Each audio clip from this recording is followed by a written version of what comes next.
Rani Udaymati's Stepwell, one of the great works of art in the world. It's a masterpiece that has been recognized by UNESCO for its excellence in stone carving. Rani Ki Vav, a memorial to a king, a shrine to water and to feminine beauty.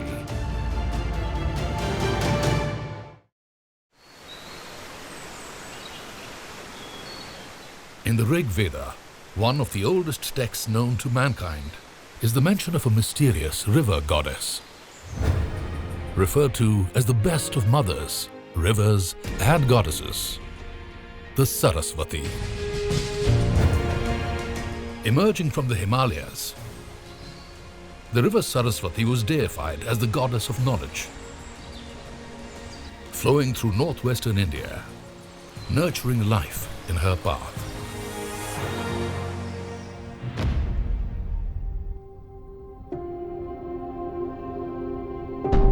All that's left of that legendary river in modern-day Gujarat is this: dry sand, arid scrub.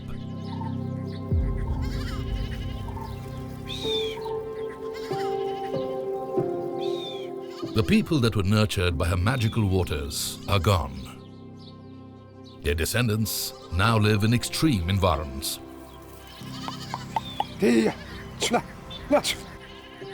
The Sarasvatī slowly dried up. Over thousands of years, earthquakes and tectonic shifts changed the geography of this region. But buried beneath the ground was an architectural treasure that lay hidden for 6 centuries.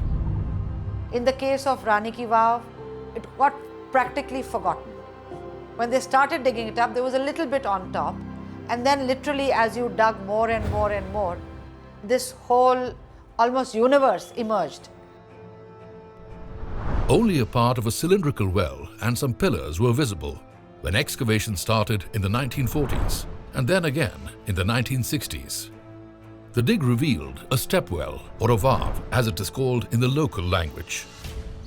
Restoration of these ruins began in 1986, transforming the site into the wonder it is today. Rani Ki Vav, the Queen's Stepwell. It stands today as an excellent testimony of subterranean water architecture in India, not only in India, across the world. Rani Ki Vav is a UNESCO World Heritage Site. It was built by Rani Udaymati, the Queen Mother of the Solanki Kingdom, in memory of her husband, King Bhima I. The stepwell is located in the town of Patan, 125 kilometers from Ahmedabad. Originally known as Anhilwara Patan, it was the ancient capital of the Solankis. Ahilwara Patan was a great capital from which people traded in different directions, from which it was easy to get to the sea. Over 1,000 years ago, caravans made their way along the ancient trade routes carrying silk from China. These silks found their way to Patan, where the now famous Patan Patola designs were created. These ancient patterns are still woven exactly in the same manner as 1,000 years ago. Patola designs appear on the walls of Rani Ki Vav, and so much more. The monument is like an ancient sculpture gallery, with almost 500 main sculptures and over 1,000 minor ones. Hindu, Jain and Buddhist deities, demigods, apsaras. We look at the sheer beauty of something like Rani Ki Vav, which very rightly is now a World Heritage Site, but we also need to look at how it meant life in a dry land, and therefore the beauty is really celebrating being alive. However, this celebration of life owes its creation to a death.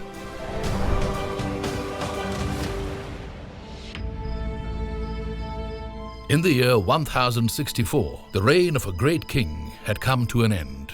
King Bhima I of Anhilwara Patan had died after 42 years of rule. Bhima was a great patron of art and architecture.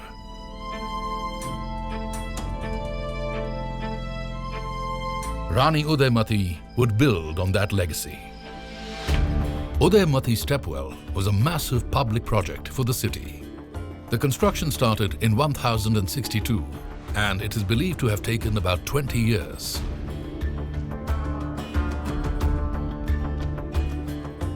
It isn't clear exactly how much the Queen spent, but quite apparent that she spared no expense. Rani Ki Vav is over 210 feet long and 65 feet wide. It goes down to a depth of 90 feet. Among the magnificent artworks, the female form stands out.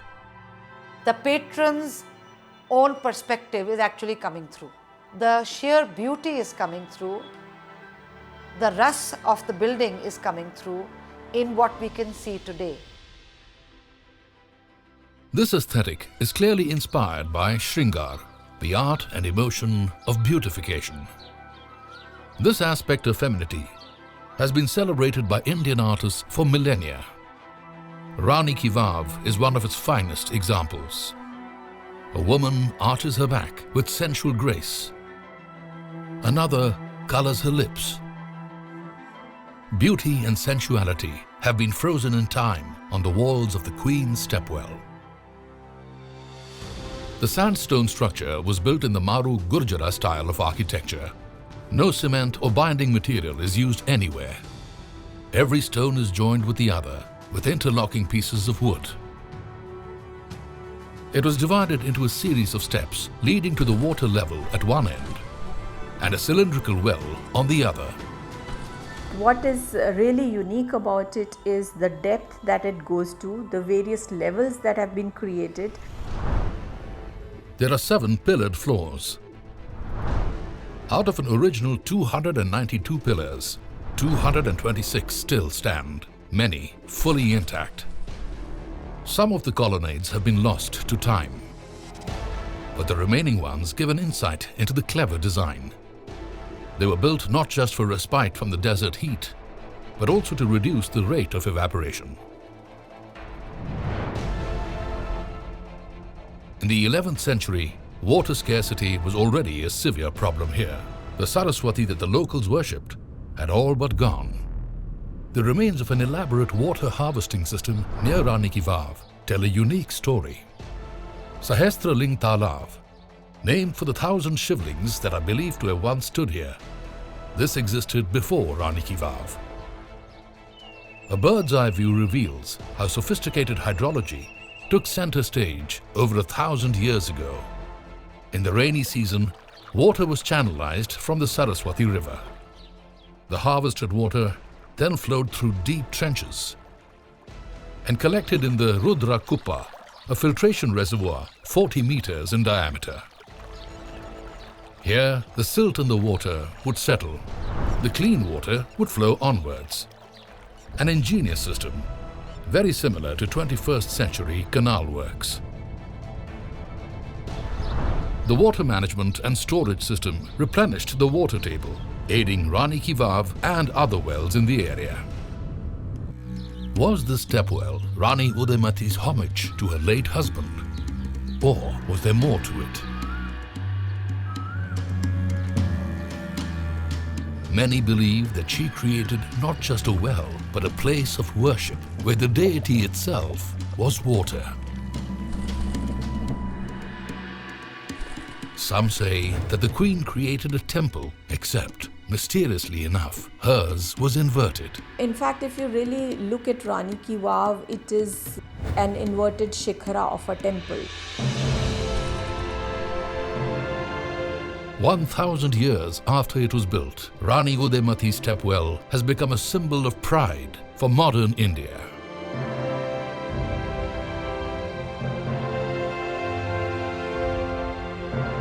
The Queen must have known that her creation would keep her memory alive. If only she knew that one day her legacy would also be immortalized on India's currency.